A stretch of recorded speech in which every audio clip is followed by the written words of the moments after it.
Hi everyone, welcome back to CSW Toys. William's latest obsession is Pokemon, and any good Pokemon trainer needs a Pokedex.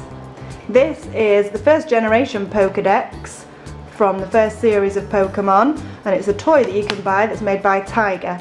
Now anyone who's tried to buy one of these will know that you can only really find them on eBay, and they're quite hard to come by in such good condition as this one. We were very lucky. So we've been making a lot of Pokedex. We've been trying to get one of every generation, but today I'm going to show you how we've been making Generation 1 Pokedex. I can show you a quick sneak peek of the one William's been playing with, which is this one. He's customised it a little bit with little stickers of Pokemon on, and Pikachu on the inside there, so there's lots of different buttons for him to press.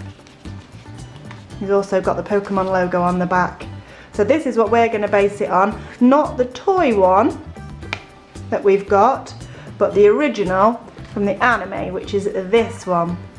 Now, if you're anything like us, you'll have quite a lot of cardboard lying about the house from different deliveries, and that is what you're going to need, along with different bits of coloured paper, some pens, and I like to raid my foam stickers and bits and bobs box that we've got for making all sorts of different bits and pieces. You'll need some glue, maybe some sellotape, a ruler and a pencil. And that's pretty much it really.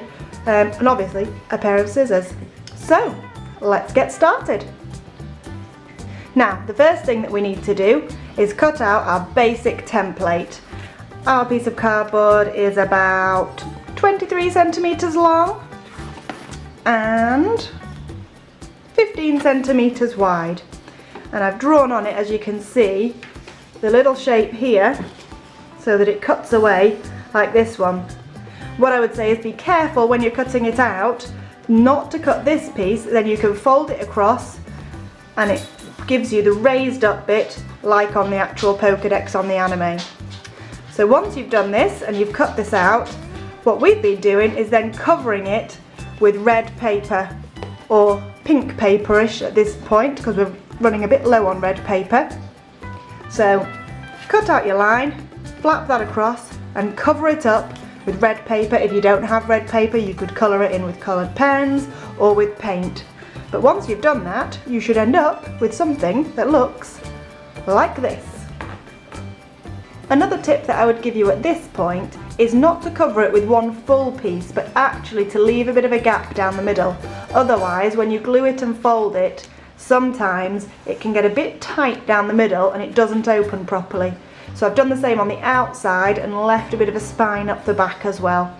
If you want to then, to make it a bit more secure, you could cover it up with tape and get your edges really nicely stuck down. But from this, it's pretty much a case of cutting out the different shapes from different coloured pieces of paper or bits of foam stickers to make all the different faces, so the screen, the buttons, all the different tabs on there. As you can see, I've cheated a bit and I've got all my bits already cut out. So I've got some white paper for my screen for this side. I've got this glittery bit of blue foam that I've cut out from one of these butterflies, I think it is, in here in my box of goodies. So that'll be great for going as the big blue button at the top. Another bit for a black screen over here. Lots of different pieces. So I'm going to get going and get these stuck on, and you can have a look and see what it looks like in just a minute.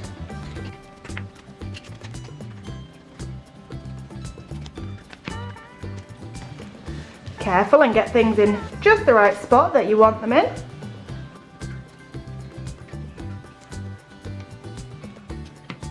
Get this screen nice and central.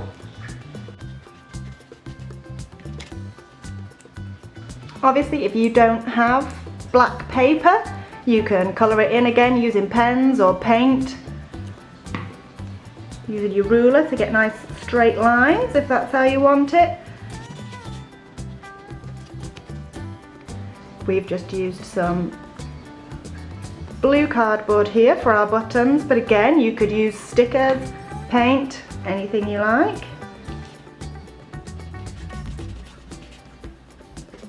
then we've got some more buttons.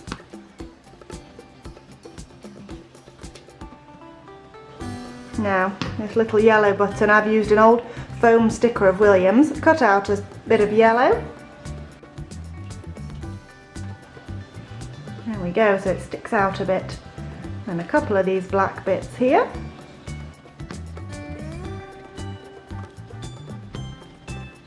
There we go, that's that side finished. And then if we look at this picture here, this smaller one, you can see that there's a green button and a cross and a little light there as well, so we'll get them on. We didn't actually have any bright green paper, so I just coloured in a piece from something else. There we go. And I can make a little cross out of these for the controls.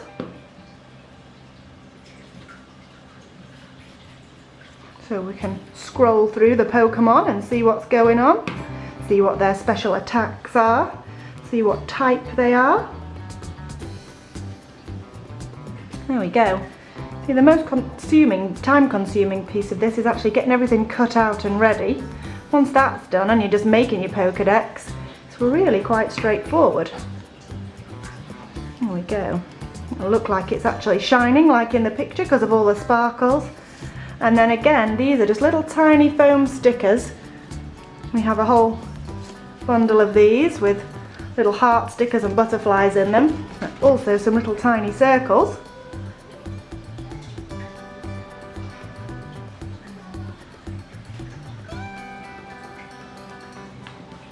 And a green one.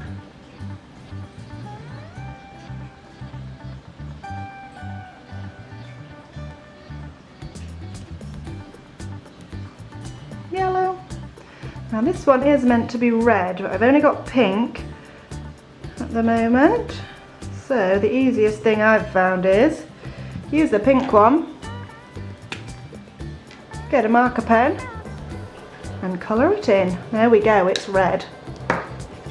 So there we go. So a few finishing touches to also be going on with.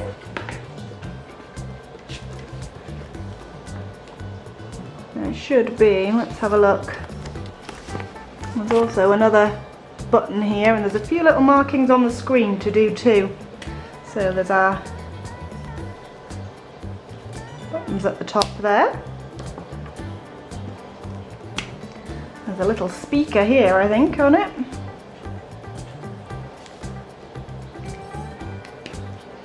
And hiding under these fingers, there's actually a little button down here too.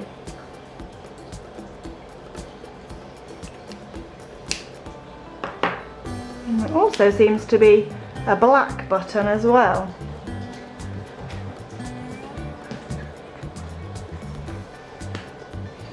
So again, don't have a black sticker, so in a circle, so I'm just going to draw that on there.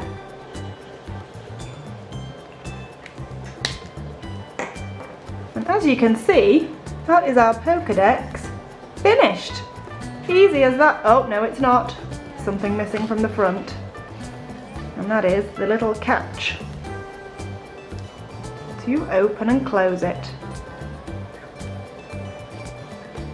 There we go. And we have it. So you can see the glimmering, shimmering button.